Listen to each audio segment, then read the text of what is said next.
The game of Civilization is seemingly forever relevant. Throughout its numerous installments, the venerable series has expanded in ways that often challenge its fundamentals, revealing just how boundless its core mechanics really are. It's easy to spot Civilization V's more obvious contributions off the bat, hexes in place of squares and a glossier presentation overall. Are there any truly profound changes in this installment, or is Civ 5 a mere cosmetic makeover? Welcome back, my son. I've missed you.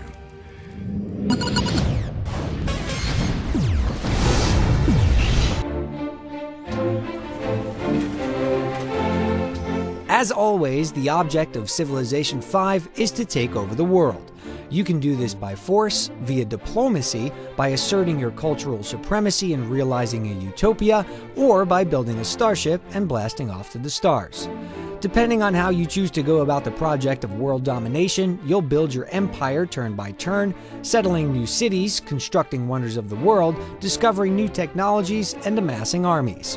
Regardless of your approach, though, you'll have to mind all of the relevant numbers to a degree.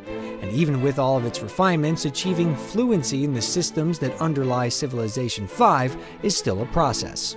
The efforts to make the experience more user-friendly might lead you to believe that Civilization 5 dumbs down the series, but make no mistake, the apparatus powering the game is as mystifyingly complex as ever. Some elements, like happiness ratings, are streamlined, while others, like religion, have been excised completely, with other features taking on their roles.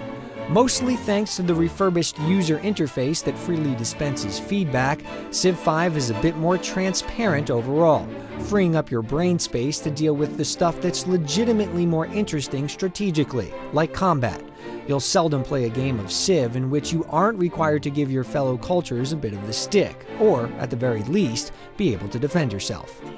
أنا رمسيس الإله إنني تجسيد حي لمصر.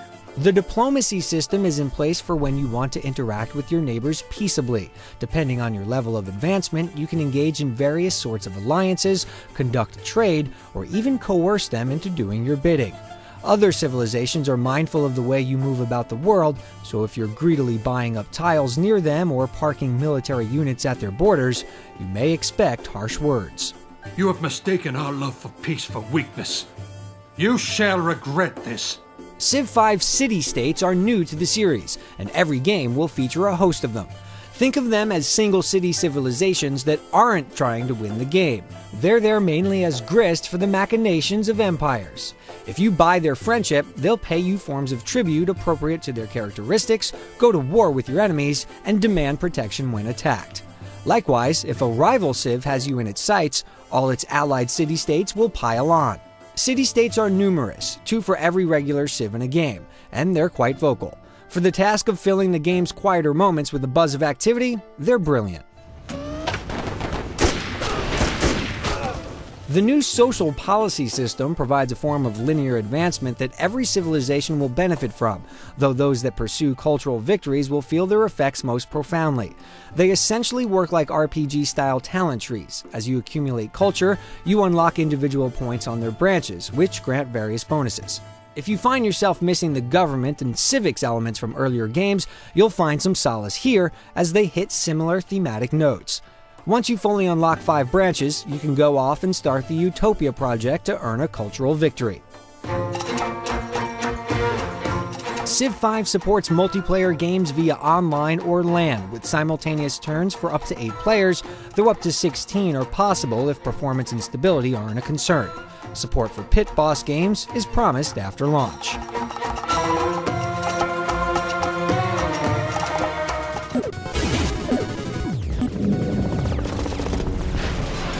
There was suffering as well. Great and terrible. When you're not actively waging war, the turn-to-turn action in Civilization 5 can be pretty deliberate. It's all about planning, usually far in advance, what your empire needs to achieve the sort of victory that you're going for. But even if you're aiming for the high road, you'll invariably hit some situations where the best message is one delivered at the edge of a sword.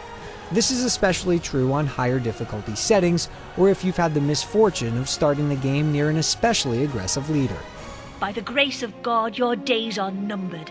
Civ 5's maps are composed of hexes instead of squares, and this has profound effects on combat.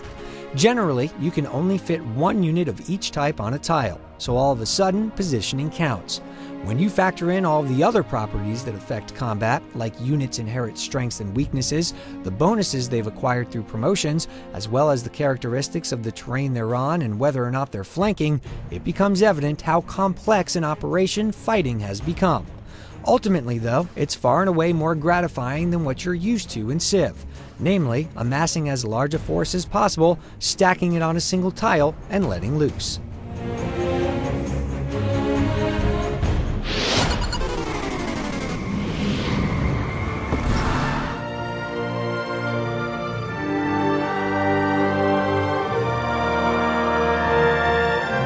Civilization 5 looks wonderful, with its bright, inviting interface and its teeming, expressive world.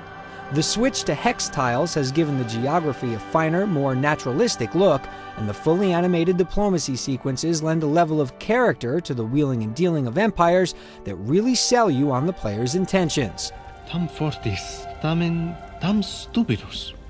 There's also a highly informative strategic view that dispenses with the bells and whistles and renders the game as a flat 2D board, clearly illustrating what resources and improvements live on each tile.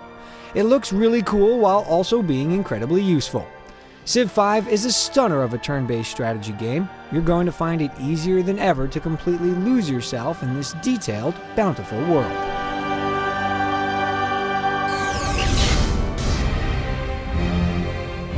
As we've recently been reminded of, there's no such thing as moderation when it comes to Civ. Civilization 5 is a brilliant expression of the turn-based strategy game by the undisputed masters of the form. It's a great entry point for newcomers, and veterans will delight in all of the wrinkles and refinements. The exchange rate between real-life hours and in-game turns is not in your favor, but be prepared to surrender regardless.